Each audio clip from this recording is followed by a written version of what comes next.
ஜெர்மனியில் ஹிட்லர் நாசி ஆட்சியை ஏற்படுத்தியது குறித்து. ஹிட்லர் 1923ஆம் ஆண்டு அதிகாரத்தை கைப்பற்றும் முயற்சியில் ஈடுபட்டார். இதற்கு பீர் மண்டப புரட்சி என்று பெயர். ஆனால் ஹிட்லர் இம்முயற்சியில் தோல்வியடைந்தார். இதனால் அவர் மீது தேச துரோகம் குற்றம் சுமத்தப்பட்டு கைது செய்யப்பட்டார். 5 ஆண்டுகள் சிறையில் அடைக்கப்பட்டார். பின்னர் விடுதலை செய்யப்பட்டார். ஹிட்லர் தலைமையில் நாசி கட்சி ஒரு பெரிய கட்சியாக வளர்ந்தது. 1932ஆம் ஆண்டு தேர்தலில் அதிக இடங்களில் வெற்றி பெற்று ஜெர்மானிய பாராளுமன்றத்தில் 2வது பெரிய கட்சியாக மாறியது. 1933ஆம் ஆண்டு ஹிட்லர் ஜெர்மனியின் சான்சலரானார். ஹிண்டன்பர்க் குடியரசுத் தலைவரானார். வெப்மார் குடியரசை கலைத்து தன்னை ஜெர்மனியின் அரசராக அறிவித்துக் கொண்டார். ஐரோப்பிய ஒன்றியத்தின் சாதனைகள். ஒற்றைச்சந்தை.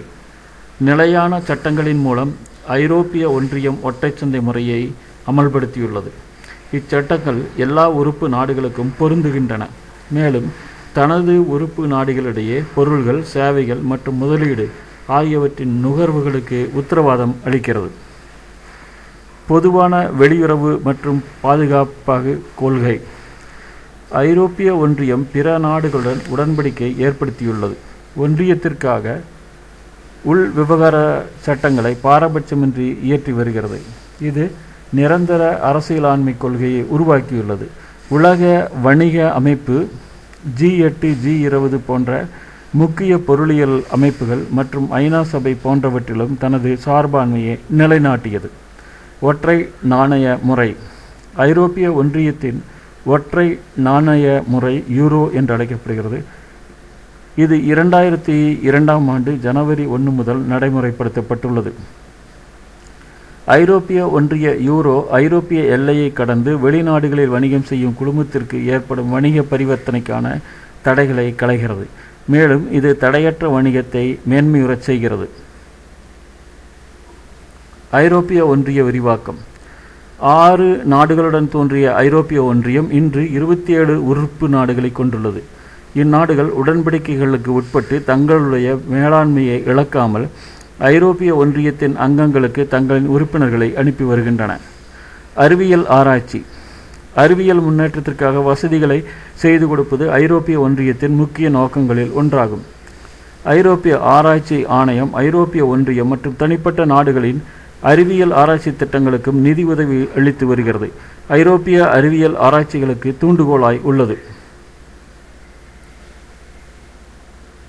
ஐநாவில் ஐரோப்பிய ஒன்றியத்தின் பங்கு.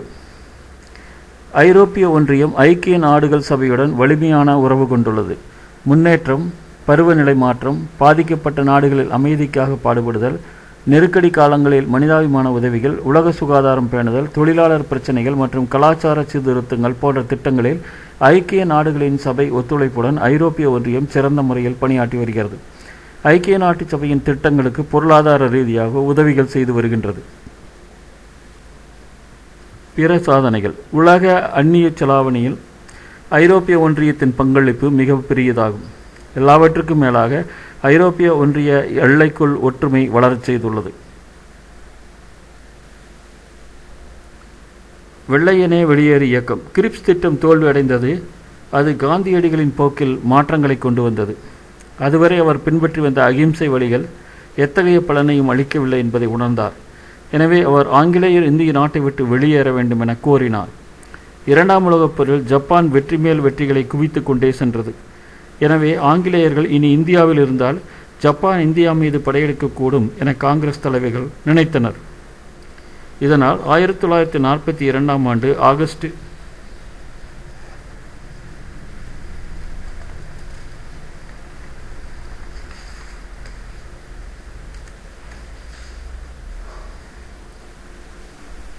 8ஆம் நாள் காங்கிரசின் செயற்குழு ஆங்கிலேயர்கள் இந்தியாவை விட்டு உடனடியாக வெளியேற வேண்டும் என்று ஒரு தீர்மானத்தை கொண்டு வந்தது.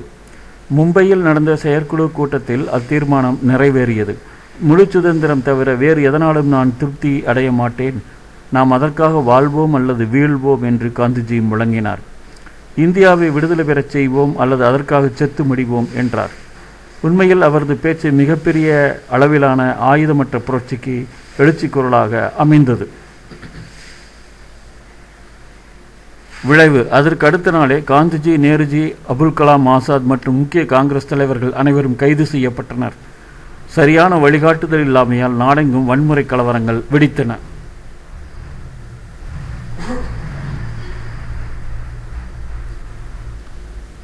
சார்க் அமைப்பு. அமைதியை நிலைநாட்ட வட்டார கூட்டமைப்பை ஏற்படுத்தும் முயற்சியில் இந்தியா ஈடுபட்டது. இதன் விளைவாக சார்க் அமைப்பு தோன்றியது. தெற்கு ஆசிய நாடுகளில் பிராந்திய கூட்டமைப்பு முதல் கூட்டம் டிசம்பர் 7, 1985 நடைபெற்றது. வங்காளத்தைச் சேர்ந்த ஆசான் சார்க் அமைப்பின் முதல் பொதுச் செயலாளராக பொறுப்பேற்றார். வங்காளதேசம், பூட்டான், இந்தியா, மாலத்தீவு, நேபாளம், பாகிஸ்தான், இலங்கை ஆகிய 7 நாடுகள் உறுப்பு நாடுகளாக இடம்பெற்றன. தற்போது ஆப்கானிஸ்தான் இதில் 8வது உறுப்பு நாடாக சேர்ந்துள்ளது. பூட்டான் தலைநகர் திம்புவில் 2010 ஏப்ரல் 28 மற்றும் 29 சார்க் அமைப்பின் 16வது மாநாடு நடைபெற்றது. சார்க்கின் உறுப்பு நாடுகள் தங்களுக்குள் பரஸ்பர நல்லுறவின் அடிப்படையில் போக்குவரத்து, கடித சேவை, சுற்றுலா, வானியல், சுகாதாரம், வேளாண்மை மற்றும் கிராம புனரமைப்பு மற்றும் தகவல் தொடர்பு போன்றவற்றில் உதவி செய்து கொள்ளுதல் என்ற அடிப்படையில் செயல்பட்டு வருகின்றன.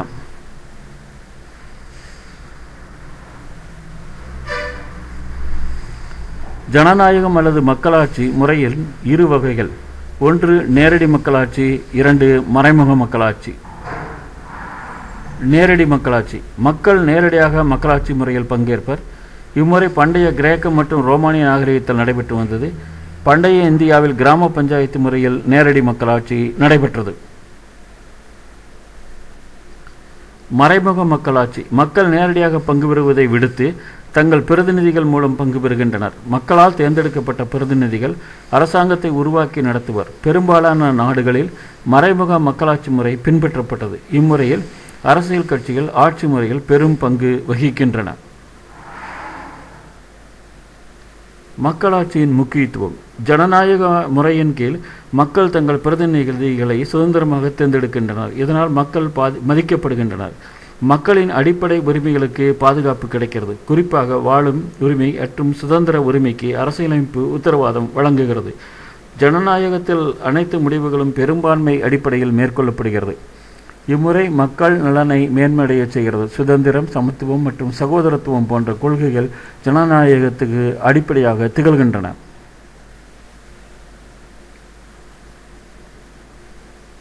நுகர்வோரின் தேவைகளை பாதுகாக்கும் பொருட்டு அரசு 3 வழிமுறைகளை வகுத்துள்ளது. சட்டம் சார்ந்த நடவடிக்கைகள். நுகர்வோர் பாதுகாக்கும் சட்டம் சார்ந்த நடவடிக்கைகள். நுகர்வோர் பாதுகாக்கும் சட்டத்தை ஏற்படுத்துதல். நிர்வாகம் சார்ந்த நடவடிக்கைகள். பொது விநியோக முறையில் அத்தியாவசிய பொருட்களை விநியோகித்தல். தொழில்நுட்பம் சார்ந்த நடவடிக்கைகள். பொருட்களின் தரம் பாதுகாக்கப்படல். நுகர்வோர் உரிமைகள் சார்ந்த சட்டங்கள். 1986 நுகர்வோரை பாதுகாக்கும் பொருட்டு அரசால் இயற்றப்பட்ட சட்டம் நுகர்வோர் பாதுகாப்பு சட்டம் என்று அழைக்கப்படுகிறது. நுகர்வோர் நலன்களை பாதுகாக்கும் பொருட்டு மத்திய, மாநில அரசுகளில் தனித்தனி துறைகள் செயல்பட்டு வருகிறது. இந்த சட்டத்தில் முக்கியமான அம்சம் 3 அடுக்குகளாக தேசிய அளவில், மாநில அளவில் மற்றும் மாவட்ட அளவில் விசாரணைகள் மேற்கொள்ள நுகர்வோர் நீதிமன்றங்கள் அமைக்கப்பட்டுள்ளது. தேசிய அளவில் நுகர்வோர் கழகம் டெல்லி, மாநில அளவில் மாநில நுகர்வோர் கமிஷன், மாவட்ட அளவில் மாவட்ட அமைப்பு. பொது விநியோக முறை. பொது விநியோக முறையின் கீழ் அனைத்து ஏழைகளுக்கும் உணவுப் பொருட்கள் வழங்கப்படுவதை உறுதி செய்வது, உணவுப் பொருட்கள் கடத்தல்களையும் பதுக்கல்களையும் தடுப்பது, வியாபாரிகள் அதிக விலைக்கு பொருட்களை விற்பனை செய்வதை தடுப்பது போன்றவை ஆகும். தரமான உற்பத்தியை பெருக்குதல்.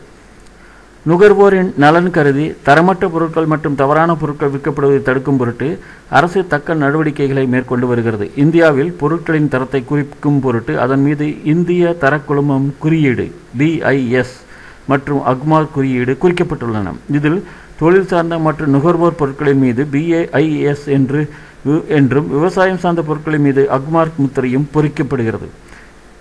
இந்தியாவில் இருப்பதை போன்று உலகில் பொருட்களின் தரத்தை உறுதி செய்வதற்கு உலக தரமைப்பு ISO துவக்கப்பட்டுள்ளது. இது ஒரு அரசு சாரா நிறுவனமாகும். உலக அளவில் பொருட்களின் தரத்தை அறிந்து கொள்ளும் பொருட்டு இதன் செயல்பாடுகள் அமைந்துள்ளன. உணவுப் பொருட்கள் சம்பந்தப்பட்ட உலக தரத்தினை அறிந்து கொள்ளும் பொருட்டு கொடாக்கஸ் அலிமெண்டேஷன் கமிஷன் நிறுவப்பட்டுள்ளது.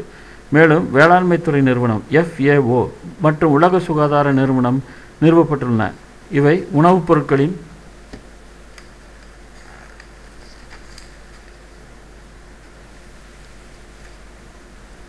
தரத்தை உயர்த்துவதிலும் பொருட்கள் உற்பத்திக்கான வழிமுறைகளுக்கான ஆலோசனைகள் வழங்குவதிலும் ஈடுபட்டுள்ளன. சர்வதேச அளவில் உணவுப் பொருட்கள் வியாபாரம் செய்யப்படும் வழிமுறைகளுக்கான நடவடிக்கைகள் மேற்கொள்கின்றன. மண்வளம். ஆறுகளின் பாதைகளில் அரிப்பு ஏற்படுவதை தடுக்க தடுப்பமைகள் கட்டுதல் வேண்டும். படிக்கட்டு வேளாண்மை மூலம் மண் அரிப்பை குறைக்கலாம். காண்டூர் எனப்படும் சம உயரமுள்ள இடங்களுக்கு ஏற்ப மண் அணைகளை கட்டுதல். அதிக மேய்ச்சலை தடை செய்தல். மரங்கள் காற்றில் வேகத்தை குறைத்து மண் துகள்கள் காற்றில் அடித்துச் செல்வதை தடுக்கின்றன. மரங்கள், செடிகள், புற்கள் ஆகியவற்றின் வேர்களின் பிணைப்பால் மண் இறுகிவிடுகிறது. ஆகையால் மரம் வெட்டுதலை குறைத்து மரம் வளர்ப்பதை அதிகரிக்க வேண்டும். மரங்கள், புற்கள் மற்றும் புதர்கள் நீரின் ஓடும் வேகத்தை கட்டுப்படுத்துகின்றன. எனவே தாவரங்களை நீக்குதல் கூடாது. எங்கெல்லாம் மரங்கள் இல்லையோ அங்கெல்லாம் மரங்களை நடுவதற்கு முயற்சி எடுக்க வேண்டும். செயற்கை வேதி உரங்களை விளை நிலங்களுக்கு பயன்படுத்தாமல் இயற்கை உரங்களை தொடர்ந்து பயன்படுத்துவது ஒரு சிறந்த மண்வள பாதுகாப்பு முறையாகும். மும்பையில் பருத்தி நெசவு தொழில். மகாராஷ்டிராவில் உள்ள மும்பையில் பருத்தி நெசவு ஆலைகள் அதிகம் காணப்படுகின்றன. ஆகவே மும்பை இந்தியாவின் மான்செஸ்டர் என்று அழைக்கப்படுகிறது. மும்பை துறைமுகத்தின் அமைவிடம் முடிக்கப்பட்ட பொருட்களை ஏற்றுமதி செய்ய ஏதுவாக உள்ளது. பருத்தி விளையும் இடங்களுக்கும் ஆலைகளுக்கும் இடையில் தேவையான ரயில் மற்றும் சாலை போக்குவரத்து இணைப்பு உள்ளது. நூலிலை தயாரிப்பதற்கு ஈரப்பதம் கொண்ட காலநிலை உதவுகிறது. மூலதன பொருட்கள் மற்றும் நிதி வசதி எளிதாக கிடைக்கின்றன. பணியாட்கள் ஏராளமாக கிடைக்கின்றனர். பணியாட்கள் திறமை மிகுந்தவர்கள். மக்கள் தொடர்பு சாதனங்கள். மக்கள் தகவல் தொடர்பு என்பது ஒரே நேரத்தில் மில்லியன் கணக்கான மக்கள் தகவல்களை பெறுவதாகும். பல்வேறு தேசிய கொள்கைகளையும் செயல் திட்டங்களையும் பற்றி மக்களிடையே விழிப்புணர்வு ஏற்படுத்த மக்கள் தகவல் தொடர்பு பயன்படுகிறது. வானொலி. இந்தியாவில் 1927ஆம் ஆண்டு முதல் வானொலி ஒலிபரப்பப்பட்டது. 1936ஆம் ஆண்டு அகில இந்திய வானொலி என பெயர் மாற்றம் செய்யப்பட்டது. 1957 முதல் ஆகாசவாணி என்று அழைக்கப்படுகிறது. இது ஒரு சக்தி வாய்ந்த ஊடகமாகும். இது மக்களுக்கு வாழ்வு, சுற்றுச்சூழல் பராமரிப்பு, குடும்ப நலத்திட்டம், அறிவியல் மற்றும் தொழில்நுட்பம் போன்றவற்றை பற்றி விழிப்புணர்வு ஏற்படுத்த பயன்படுகிறது. தொலைக்காட்சி. இந்தியாவில் தொலைக்காட்சி தூர்தர்ஷன் என அழைக்கப்படுகிறது. இது உலகிலேயே மிகப்பெரிய வலையமைப்பாகும். தொலைக்காட்சியில் அனைத்து தரப்பு மக்களுக்காகவும் தேசிய, மண்டல மற்றும் உள்ளூர் நிகழ்ச்சிகள் ஒளிபரப்பாகின்றன.